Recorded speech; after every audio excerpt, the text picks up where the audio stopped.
Hey, what's up, y'all? Um, so I just wanted to make this quick video. We're gonna go over the PowerPoint that I was supposed to like go through yesterday. Um, I'm just gonna update you on like how I am, what's gonna be like happening in the next couple of weeks, and yeah, just a quick little continuation, I guess, so that we don't lose that contact, right? After all, this is a hybrid class. Obviously, most of the work you do it by yourself online, but obviously not having that guidance might be like a little bit difficult, especially since we're doing community-based research, right? So let's try to focus on that and let's make the most of it, guys, okay? Um, from what I've seen, all of you guys are like super invested in the communities you're researching, which is great because that means you're not gonna be having a lot of trouble going forward. Just keep at it and everything should be fine. Okay. So let me get this. Oh no, wait. I gotta share my screen. Sure. There we go. All right. So I think that should be visible. Let me get rid of all of this. Okay. So the PowerPoint.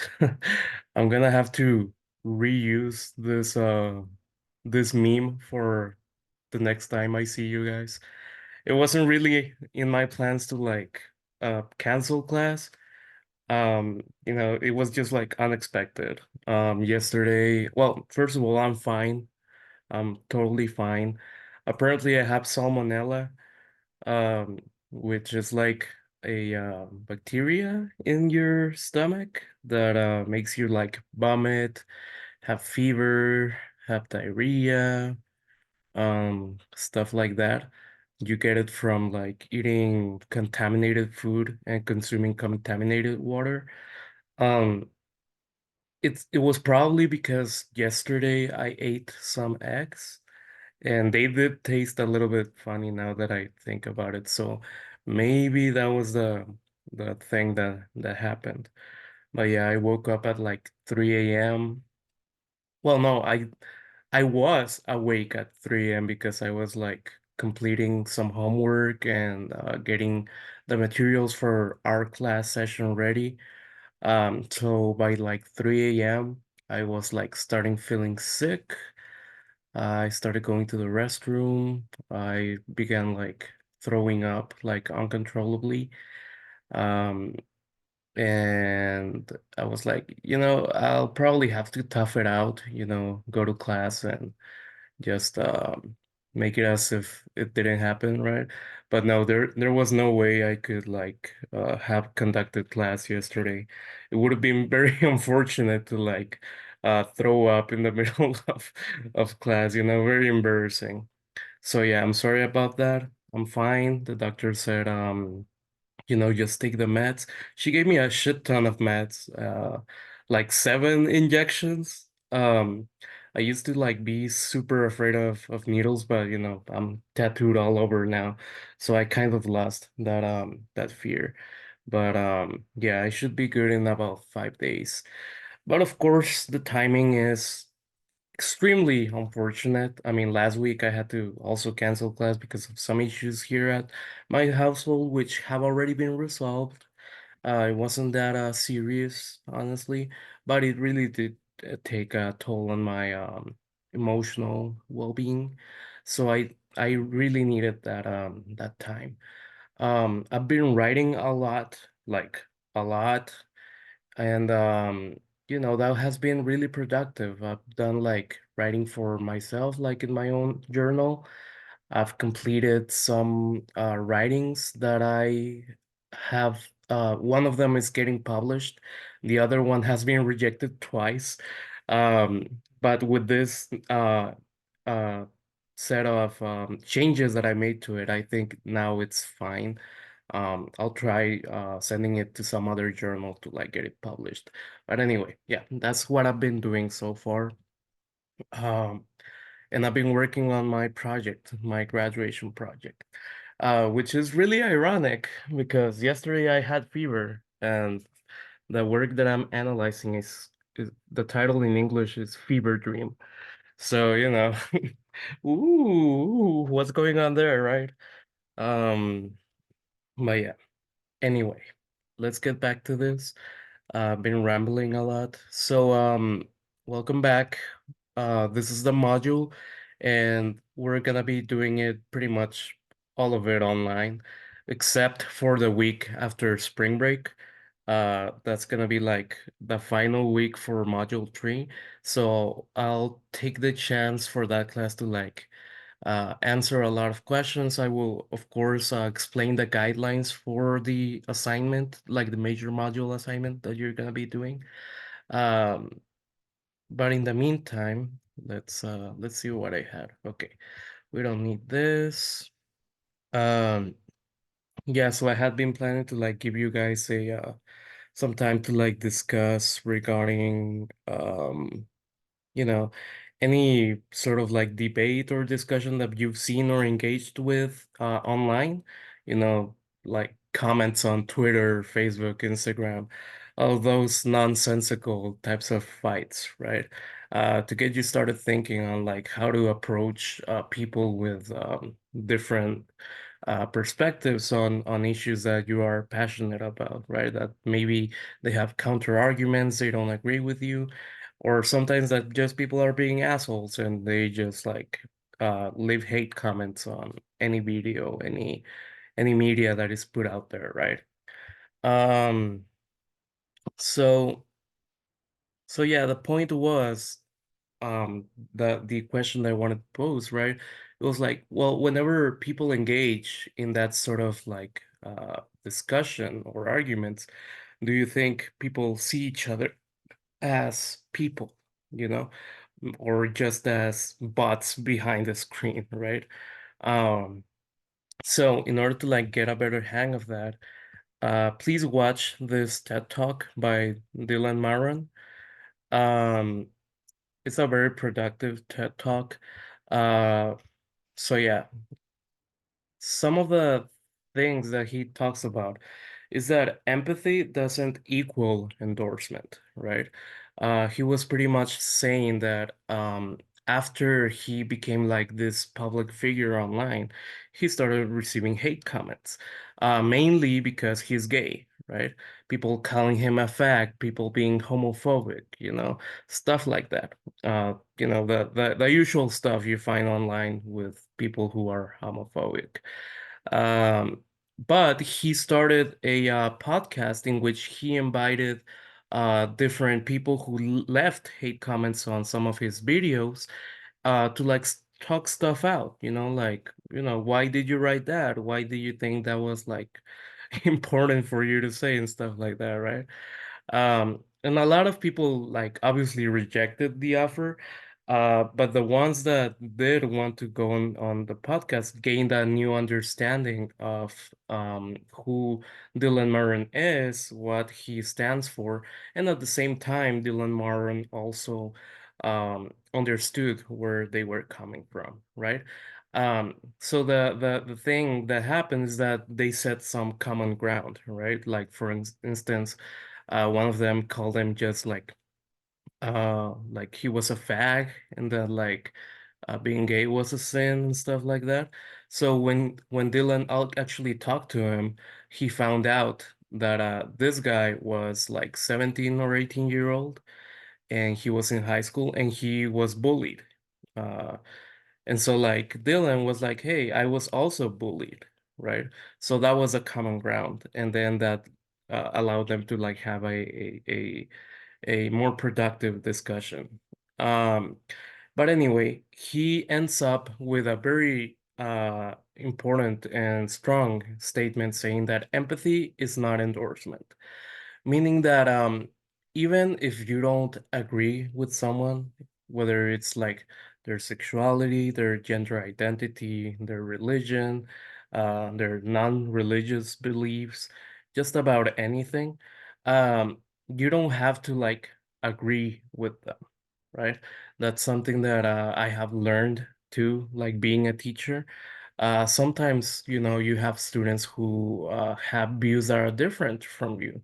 And really, all you can do is offer your own insight, your own perspective on the issue, and try to encourage, expanding those horizons of like assumptions and ideas, right? But really, that's all you can do, right? And you gotta empathize with that person who's providing like counter arguments to like what you stand for, because they were raised differently than you. They have different families, different beliefs, different experiences that you have not experienced, right?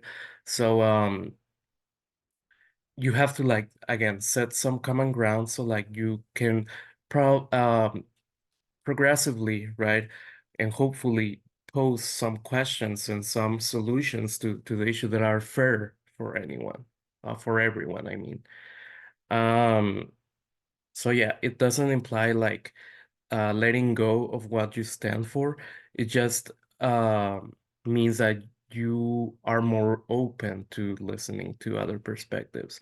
If you decide those perspectives then make more sense than what you stand for, then that's when your perspectives can change. But the thing here is what I'm trying to get at is that you cannot let your hubris and your ego get to you. It cannot stand in the way for you to like learn new stuff. In any type of conversation, any type of argument, if you already have a preconceived idea of what you believe, right?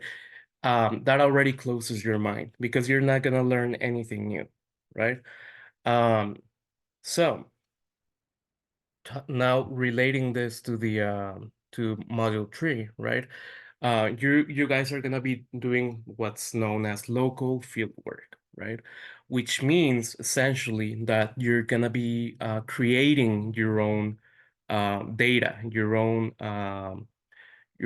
set of research stuff, right? So far, you guys have been doing like research from sources that are already out there, that have already been published, um, which is, usually what you do. But you also gotta remember that the creator of that research also have a power, and you also have an input into the issue at hand, in this case within the communities you're researching, right? um so, what does local fieldwork look like, right? Local fieldwork can range from a lot of things, right? It can be just like field observations, right? You just go out there, you start observing people, start observing events and stuff like that. Like, for instance, you can go to like the campus on UTEP. Maybe you go to Centennial Plaza, which is like where most of the well, Centennial Plaza and Leech Grove, that's where the greatest concentrations of students usually are. So that can be one venue. I don't know how you could apply it here, right? But maybe it's not even here at UTEP. Maybe you do observations somewhere else, somewhere in your communities. For instance, I know that some of you are writing about some religious organizations you are a part of. Um, so you can just go to like the place of congregations and start observing like the activities that are going out there. So then what do you do with all of these observations, right? Well, you create hypotheses about them, right? For instance, if I see a lot of people at Centennial Plaza who are wearing hats, or they are bringing a lot of uh, electrolytes, right? Maybe I can make a hypothesis that like, oh, maybe climate change is also like getting like progressively fucked up, right? Therefore, a lot of people are dehydrated and need to take care of their skin and being hydrated and stuff like that, right? I could make that argument based on my observations. So that's one venue. right? Observations. The other venue, um, wait, what is this? Okay, yeah. So, the other type of venue that you can approach this from is through interviews, right? Um, what would be best for the purposes of the module project of this course is that you set up a meeting for interview with someone who has knowledge on your community, maybe who's a higher up in the community you're researching, if possible, and get information from them, right? Then based on their responses, you can again create hypotheses regarding them. Um, the best way to conduct interviews is like face to face because you can conduct them through phone, which is totally fine. Through phone, through email, through text, stuff like that, right? However, face to face meetings are much different because you can actually see the reactions of who you're interviewing. And, based on those reactions, maybe you can infer some stuff that uh, maybe they are not gonna be able to communicate in a written format or just through listening to them. Their mannerisms, their movements, their facial expressions, they all come into play whenever finding or creating data of your own, right? For instance, I'll give you an example. I've talked about Tim C. Hernandez, who is a teacher at UTEP, and he created this book, All They Will Call You. It's about a plane crash in California with some Mexican migrants that were being deported back to Mexico. And everyone died, and the story wasn't covered, and all that they were called were the illegals, the deportees, right?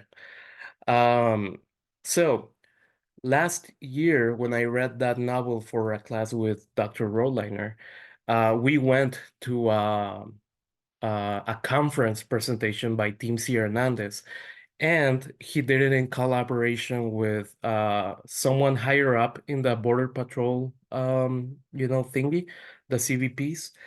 And the point of that conference was like using Tim C. Hernandez's novel in order to teach Border Patrol agents like more empathy and like humanizing like migrants more because if you know anything about the CVPs is that they are they are not the most conscious human beings of them all when it comes to migrants, right? Um, so, Tim C. Hernandez was something that he mentioned in that conference that was that he had received like criticism for like, oh, you're just doing this novel for like profit and stuff like that, right? And his response was, well, I'm only doing this to like honor the memories of those people that died and their families, right? That was his argument. So 1 week later, right, he went to our class. He was invited to our class by Dr. Rolliner. And so we had like a very close conversation with him, and we took the advantage to like give him like some like it was essentially an interview, right? And so at some point in the interview, right, he mentioned his inspiration for writing the novel being that him being a creative writers are always looking for a good story, right? So I remembered what he had said in the conference presentation about, oh, I'm trying to honor the memories of the families. Then it was like a contradiction, right? What are you trying to do? Are you trying to tell a good story as a creative writer, or are you trying to honor the people that died? Right? There's a discrepancy there. So I posed that question for him, right? I was like, hey, this is something you said the other day, and now you're saying something else. Which one is it? Do you think this is something that comes naturally with authors that like tension of like deciding like what's the point of like writing? And so he got a little defensive, right? He recognized that like, hey, you got me. right? But he was like, yeah, I mean, that's what I said, but I think it's a combination of both, right? But his mannerisms, the way he spoke, it was like, God fucking damn it, he got me, right? Because it's obviously like whenever you are writing, you're looking for something that is profitable. And in the process, you start humanizing those who you are writing about. So that's just one example of like what a face-to-face interview can do for gathering data. The third venue that you can go by to gather data is through surveys, like through Google surveys, right? Google Forms. You can formulate several questions and then send that survey through email through several people you think could fit the demographic you're looking for. So, for instance, again, if you're in a community that is like tangible, that you can easily access, like the religious communities that some of you are talking about, you can send it to those people, right? Um, Even if you don't have access to like uh, a community like that, you can just like go around, ask people like, "Hey, would you take this survey?" Right? It's about climate change, it's about drug use, it's about gun control and stuff like that, right? So all of these three ways in which you can gather information, observations, interviews, and surveys, you can analyze their data as case studies, right? What is a case study? So a case study is pretty much a type of study in which you take a single or just like very few um, sources of data and you like make a hypothesis about them. So I'll give you an example. Last semester, I was in a class for teaching in the borderlands, especially in this area, right? It was an education class. So one of the assignments was to like conduct an interview, and you were supposed to interview a student here at UTEP or at a high school or a middle school who fit the type of like guiding question you were trying to answer. So for me, for instance, I was trying to answer whether fronterizo students, right? People like me who cross the border every day, whether they used or they didn't use translanguaging. Translanguaging is pretty much like combining two or more languages to like create meaning.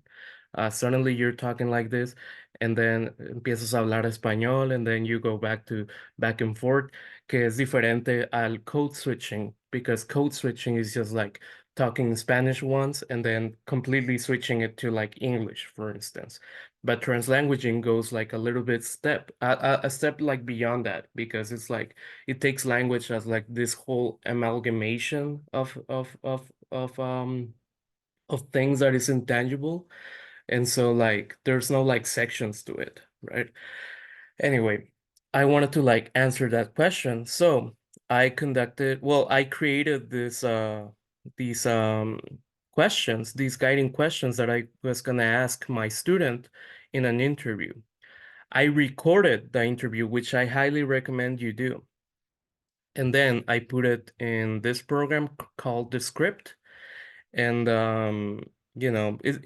this was like something extra just so that I could like visually see like what was said in the interview because it was a 50-minute long interview. I was not willing to like write it all by myself. It was gonna be a lot of time, so I found this alternative so like I could get like copy and paste like some lines from my students' responses and stuff like that, right?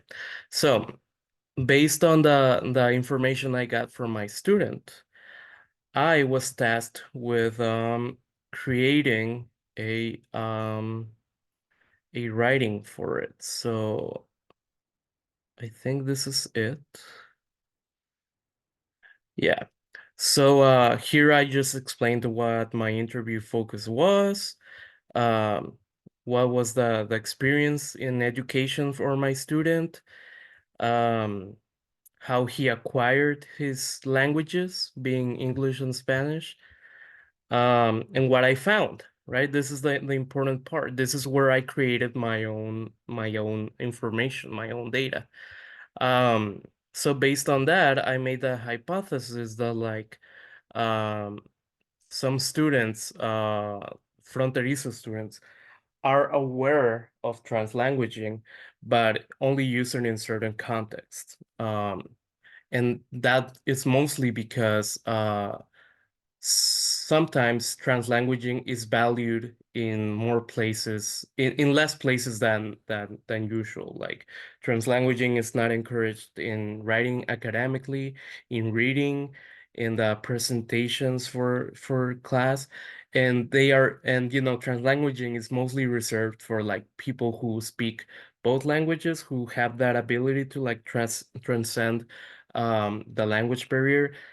So yeah, that's sort of like the gist of what I found. And again, I created my own data. Another another project that I did like 1 year and a half ago was regarding labor-based grading. Labor-based grading is just like whenever a teacher like gives you grades based on like how much effort you put into it. Like there's no like point system and stuff like that. It's just like, oh, you completed the assignment, you're fine, right? So I was like doing a case study through a survey with and I sent the survey to some of my past classmates because I was analyzing what their responses were in relation to labor-based grading. Because we took a class with this professor, Dr. Jacobson.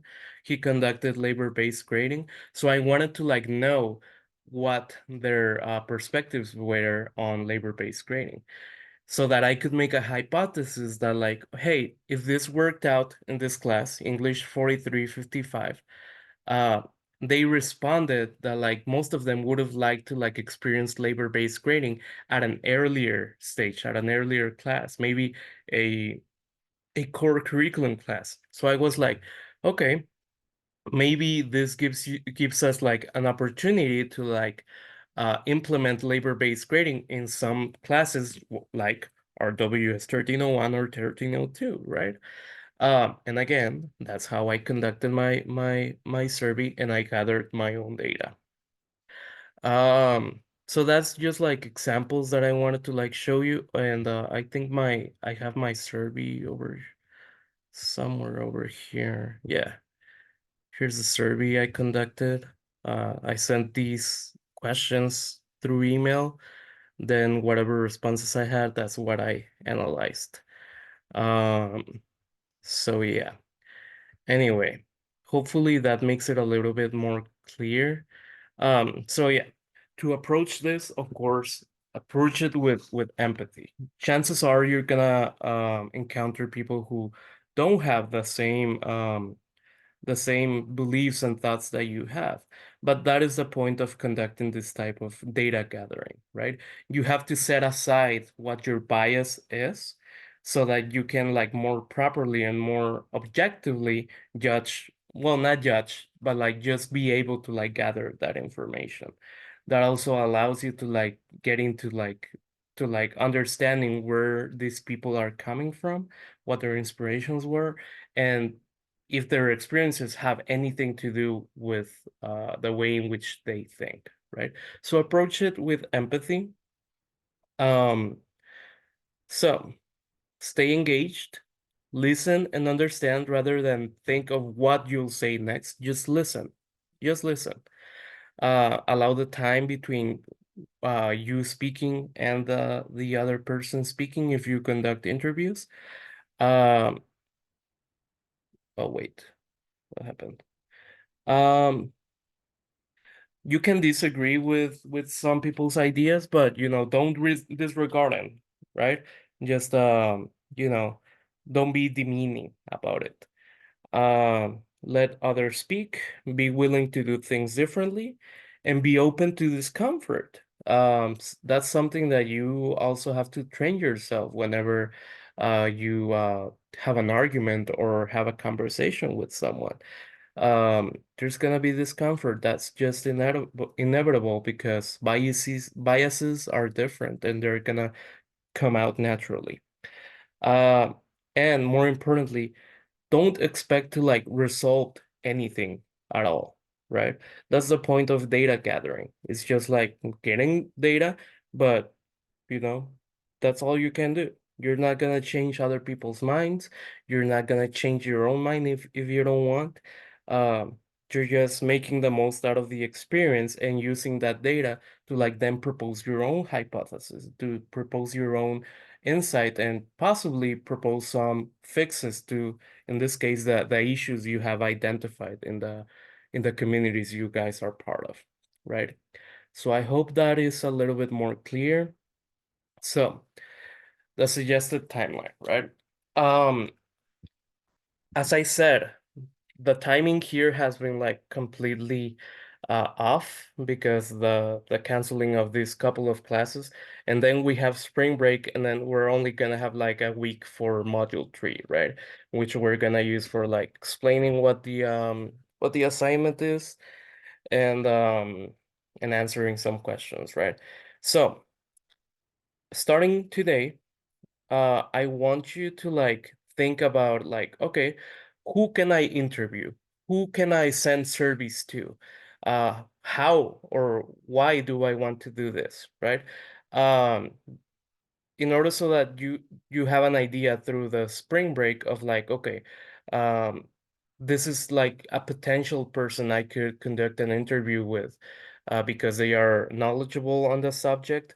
Or if you don't have someone like that, or you don't have like enough time to like set up an interview time, then you conduct surveys and you are able to like start uh formulating the questions you're gonna put in the survey, right? So before March the 20th, right, which is the when we're gonna like this is spring break and this is our class session after spring break. Ideally, you should have already conducted your interview during like from today, from the 20th, or at least know when you're gonna like conduct the interview. I suggest that you get it done before the 22nd, but ideally before the 20th. Okay? Know when and who you will interview or how you will gather information through surveys, what type of questions you're gonna pose, and be prepared for either, right? You have to deeply think about your questions and have them formulated, formulated so that the uh, the time you spend with that person or persons is worthwhile. And yeah, when we come back on the 20th, I'll give you instructions on the third major module assignment, which I'm thinking it's just gonna be like a report, right? You're gonna like tell me like, hey, this is what I did, this is what who I interviewed, or this is the type of survey that I did, this is what I found out. And based on what I found out, um I am hypothesizing that this adds to like my argument, or I'm proposing new fixes or potential fixes to the issues that I'm identifying and stuff like that. So yeah, so yes, the general report. Um so yeah, but it's really important for you to like get started from now, at least thinking about it. And as I said before, our next class session ideally have already conducted your interview or your data collection. Okay. If not, well, you're gonna be fucked. What else can I say? If you are not able to set up a time for interview or you don't conduct a survey, you don't have anything, right? Um, so people who you can interview, as I said, maybe people who are higher up in the communities, or even people like regular people within your community, so that you can gather their insight on the issue. Like maybe you could even ask your parents or your family members or several people you know, right? You can conduct multiple interviews to like get a census of the of what the overall thinking regarding your issue is. Okay. Um, so yeah, I just have the announcements right here at the end. Um, I will post the discussion board by tomorrow. It's not gonna be difficult at all. Your journal entry is also due on Monday, just like the discussion board. Some of you haven't been doing the journal entries, which I suggest you start doing because you're already losing a lot of points, right? Also regarding the discussion board, some of you guys don't respond to other people, which is gonna also fuck you over. Uh, so yeah, keep in mind those things. Plan out your interview questions, who you're gonna interview, your survey questions, how you're gonna conduct it, and of course, happy spring break. Um, Again, I um I am fine now. Um, how can I stop sharing my screen? Oh, oh, stop sharing. Okay, there we go. Um, so yeah, just keep those things in mind, and thank you so much for like being patient with me. That's just the life of being a college student, a teacher, and yeah, that's just life. Things happen. Don't get bummed out if anything happens in your life. Just keep your attitude up. Look for solutions. Don't look for dead ends. Obviously, you're not gonna go anywhere if you close your mind, right? But yeah, thank you so much for all your emails, your messages. They have really like helped my emotional state. So even though I don't usually like respond to them, just know that I read them and they mean a lot. So thank you so much, guys. Um, and yeah, if you have any questions, don't be afraid to like reach out to me, whether it's through email or that app Scred, right? Um, so yeah. Oh, the only thing I wanted to mention, don't send me Blackboard messages because it's just harder for me to like respond to you because then I gotta come get my laptop and then get into Blackboard and then respond to them. So yeah, just contact me through email directly or through Scred, okay? Other than that, I think we're good, okay? So thank you so much for listening to this and have a happy spring break. Okay. See you in a couple of weeks. Bye bye.